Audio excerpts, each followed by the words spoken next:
Hi everyone, and welcome to what I believe is episode 5 of the Ridge Leadership Podcast. And we're on video now, so a little bit of an upgrade here. We hope you enjoy it.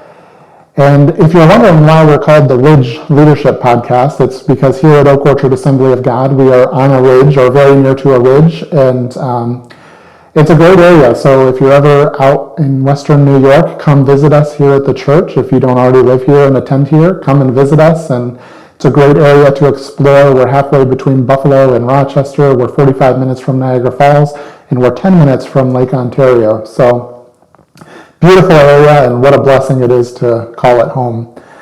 Today, I'm going to talk about the fact that leaders are not discovered. They are made. You ever heard somebody say, well, you're just a natural born leader, or wow, leadership tendencies just automatically come to you? Those are nice things that people say sometimes, but there's really no truth in it. Because leaders, any leader, they weren't just discovered. Leaders are developed and they are made. This is biblical, and we're going to look at a biblical example of it in Exodus 18. It's here that Jethro helps equip Moses to lead God's people as a nation. Now, Moses had already been leading God's people for a time, but as leaders, you should always be developing and growing and learning. And there were still some things that Moses was getting wrong. And so just to kind of set up this scenario, this narrative that we're about to explore in Exodus 18, think of all the things that God's people have been through, the amazing miracles, the parting of the Red Sea. They were delivered out of Egypt, the manna and the quail. They've seen all these things. And let's look here in Exodus 18. So after they've experienced all this, Jethro, Moses' father-in-law, comes, and he's there with Moses and with Moses' family, and they greet each other and they spend some time together. And the next morning, Moses gets up and he goes to work. And Jethro, his father-in-law, observes what he's doing. And Moses goes and he sits from early in the morning till late in the evening, and he just essentially judges for the people. He hears their disputes and what's going on, and he tells them what God's word says, and he ultimately makes decisions for them. And Jethro is looking at this. Now, remember, Jethro would never be a leader as important as Moses, right? Moses is one of the most important historical figures. He led God's people for many years, and obviously he led a much larger nation or group than Jethro ever did. But Jethro had experience as a leader, and he recognized that Moses was not going about this the right way. And look at what he says here in Exodus 18 and verse 17. "This is not good," Moses' father-in-law exclaimed. "You're going to wear yourself out, and the people too. This job is too heavy a burden for you to handle all by yourself." So he's saying, what you're doing here, it's not working, Moses. You're going to wear yourself out. You're going to wear the people out. They're going to get sick and tired of you. And this is just not a good situation. So look what he tells them to do. Verse 21, "But select from all the people some capable, honest men who fear God and hate bribes. Appoint them as leaders over groups of 1,000, 100, 50, and 10. They should always be available to solve the people's common disputes, but have them bring the major cases to you. Let the leaders decide the smaller matters themselves. They will help you carry the load, making the task easier for you. If you follow this advice, and if God commands you to do so, then you will be able to endure the pressures, and all these people will go home in peace." This is exactly what Jethro is teaching Moses. The fact that leaders are not discovered. They are made. He's talking about the principle of delegation. He's saying, appoint people who are trustworthy, have good, godly character, and who can lead, and let them lead. You see, he's teaching Moses not just to delegate tasks, but he's teaching Moses to delegate authority. And that's what we do in the church. We don't just delegate tasks. We delegate authority. We empower people.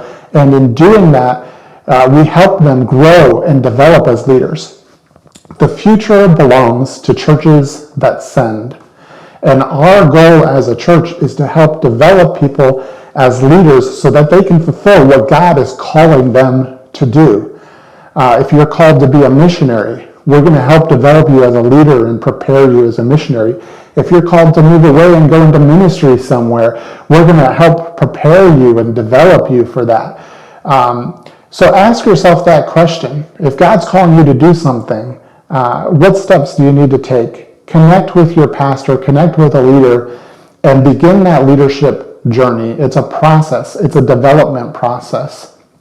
Also ask yourself, especially if you've already been in leadership for some time, who are you called? Who is God calling you to help climb that mountain of leadership?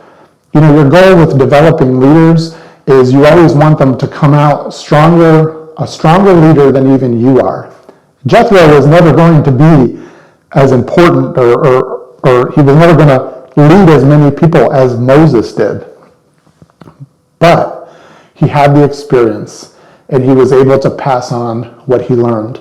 And he reached down to Moses and helped Moses climb that mountain of leadership and helped Moses get to a place where he was even a stronger leader than Jethro could ever imagine being. We see this throughout the Bible. Moses also helped Joshua, developed him as a leader with God's help. And Joshua ultimately led God's people into the promised land. Jesus did this. Jesus prepared his disciples to go into the world.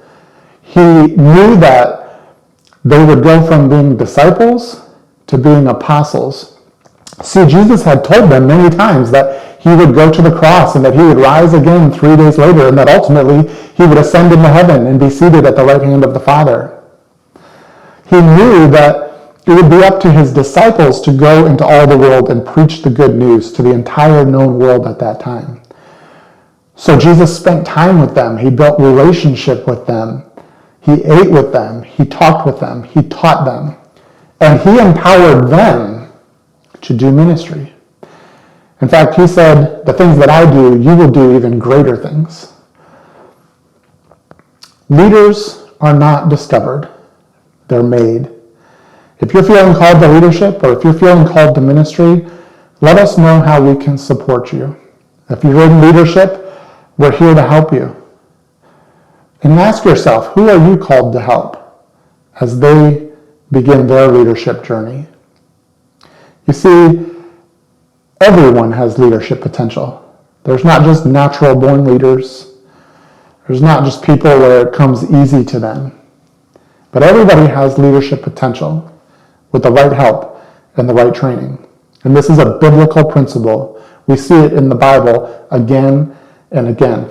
Did you also notice that our judicial system today, in this country, in this time, looks a lot like exactly what Jethro taught Moses to do? We have courts of appeals and minor disputes that are handled in the lower courts, and then ultimately we have a Supreme Court where major decisions are decided. That model is based on Exodus 18, showing us God's word is just as relevant today as ever. I also want to briefly in close mention, if I haven't already, the 21 Irrefutable Laws of Leadership. It's by John Maxwell. It's a great resource. It comes from a ministry perspective because he was a pastor, but it's commonly used in the corporate world. And in the coming weeks, I'm going to share some of the laws discussed in that book. But if you're in leadership in the church, I encourage you to get a copy. It is a must-read. Today, I'm going to talk about the law of connection, because this directly ties into what I'm talking about when it comes to delegation, right?